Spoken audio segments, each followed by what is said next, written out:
Ayan. Tayo po ay magluto ng pansit. Ito po yung mga rekado na ating gagamitin. Siyempre, manok,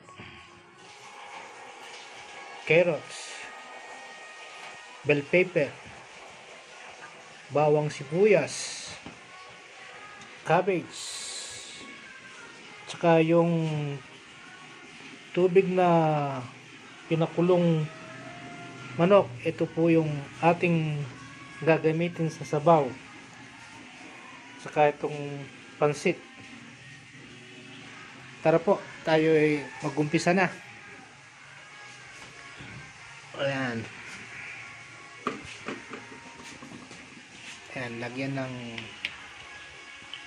mantika. Ayan, okay na yan. Ayan muna nating minute.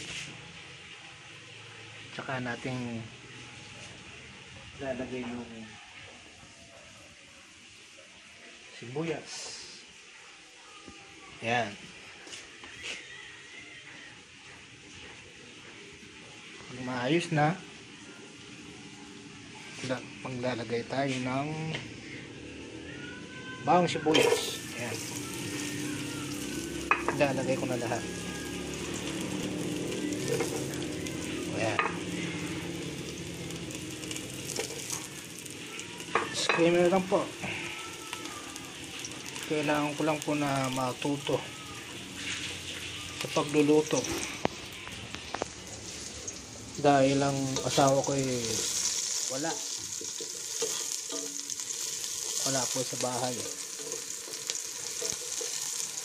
Kaya kung hindi ko pupursiging matuto, abay magugutom po mga bata. Ano po? Susunod yung manok.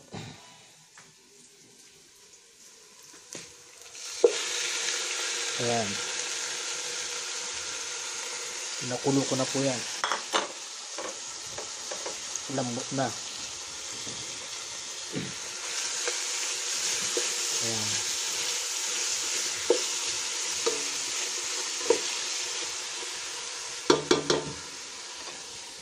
Ay sasama ko pala sa ingredients yung Knorr tsaka Reno liver spread. Ayan po.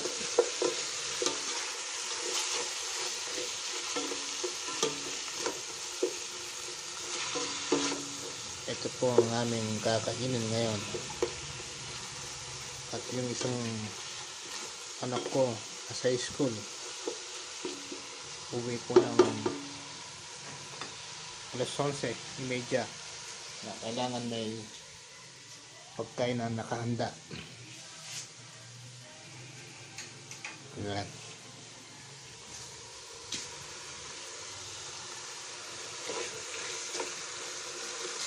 Himay-himay lang po. Dahil ito naman manok malambot na, hindi natin kailangan na lulutuin pa sa mantika.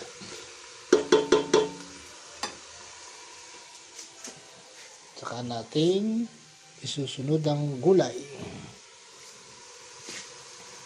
Ayan.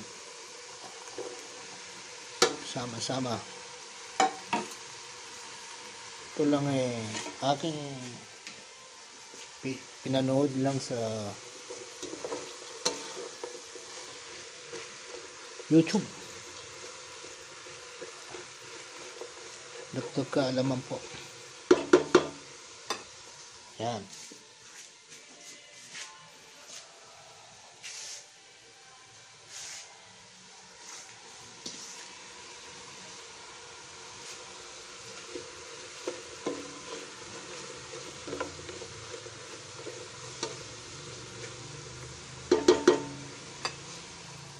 Tapos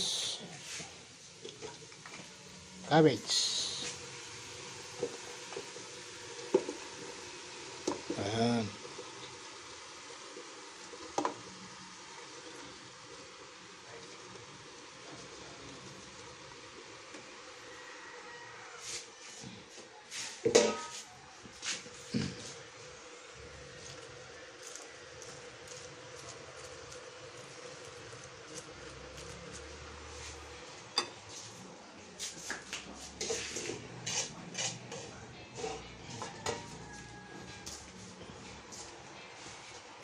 Tapos takpan po natin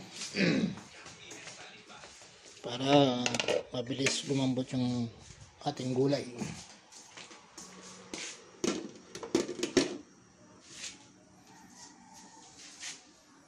Akin pong puputulin muna. Lalagay ko na yung tubig, yung ingredients. Ayan. Ayan. Cubes. Siyempre, itong liver spread.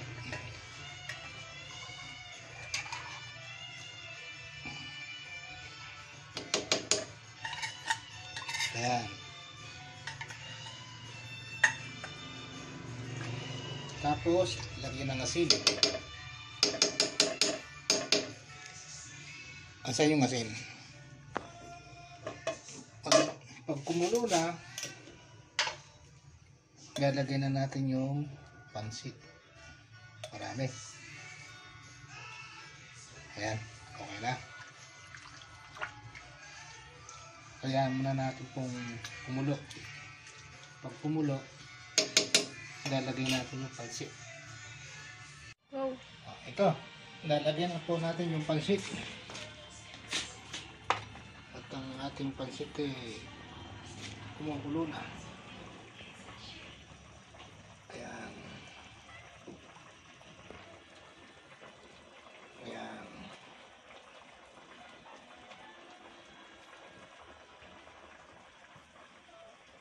Tanghalian po. Siguro hanggang hapunan na po ito. Ayan. Pagkatapos po natin ilagay yung pansit, halu-haluan, then luto na po. Ito ang lutong pansit ng mga Kapampangan. Yan, isa na lang. Malapit ng maluto ang ating pansit. Ayan. Disclaimer po. Nagugas po ako ng kamay. Ayan. Saka natin halu-haluin. Ayan. Sarap. Sarap.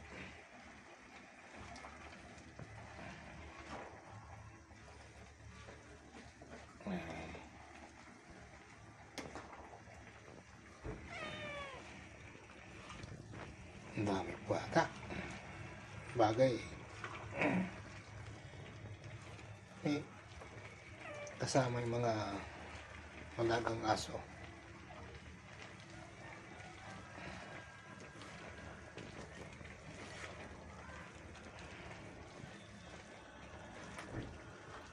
Kaya po, luto na ang ating pansit.